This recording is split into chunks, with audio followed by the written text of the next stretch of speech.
3 aliments puissants contre les bouffées de chaleur. Si vous connaissez des mamans, des tatas autour de vous, s'il vous plaît, partagez-leur cette vidéo. Parce que l'un des problèmes que les femmes qui ont atteint la ménopause souffrent énormément, ce sont les bouffées de chaleur. Aidez-moi également à écrire ce mot-clé en commentaire, voilà, pour que cela puisse être facilement retrouvé par celles qui ont ce problème. Donc, le premier aliment qui est surprenant, il s'agit du jus de céleri blanc.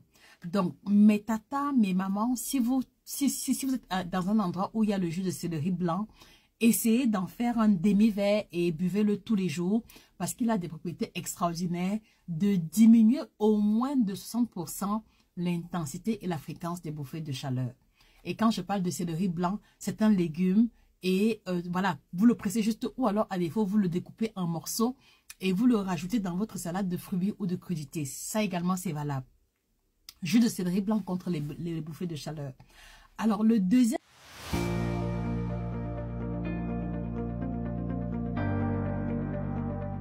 groupe alimentaire, il va s'agir des poissons gras en général. Et quand je parle de poissons gras, je n'ai pas de préférence particulière. Mais je vais lister ce que vous connaissez le mieux, à savoir le maquereau, le thon, la sardine. Et ici, ça suppose que ça peut être du poisson en conserve ou alors le poisson nature. Donc, idéalement, essayez de le faire cuire sous forme de bouillon, sous forme de soupe ou même la carpe ou le silure.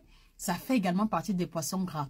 Maintenant, on peut ajouter par extension, pour celles qui sont dans la diaspora, le saumon ou alors les anchois ou le hareng comme étant des aliments riches en matières grasses. Donc, en fait, ils contiennent les oméga 3.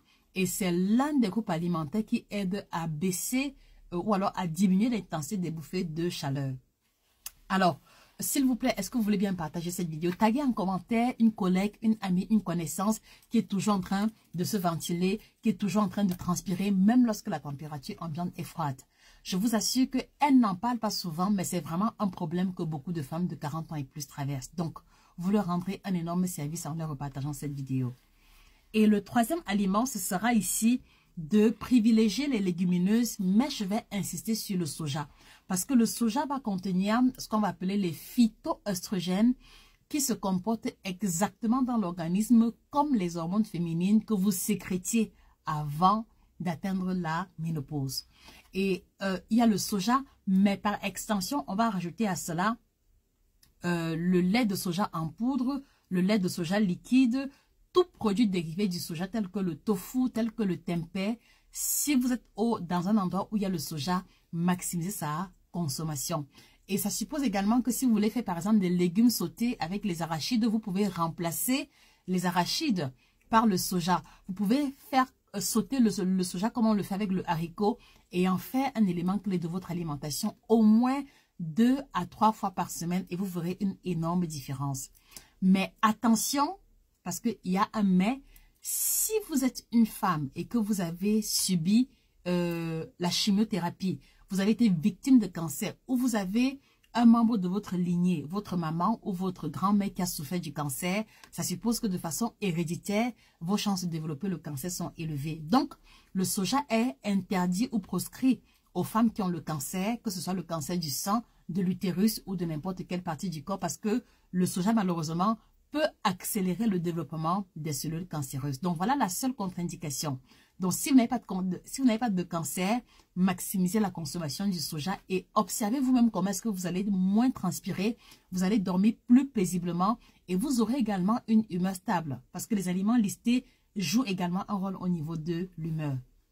Alors, les amis, s'il vous plaît, aidez-moi à écrire en commentaire le soja, le tempeh, le tofu, pour faciliter aux personnes qui n'ont pas été, qui n'ont pas un niveau de compréhension élevé de se retrouver rapidement. Et merci encore de repartager la vidéo.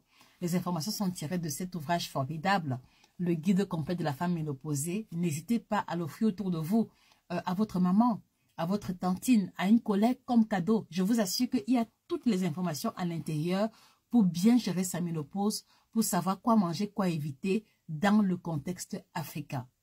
Merci pour votre attention. C'était Josica, votre experte en nutrition tropicale et passionnée. Bonne journée à vous et à très bientôt pour une autre capsule aussi intéressante. Au revoir.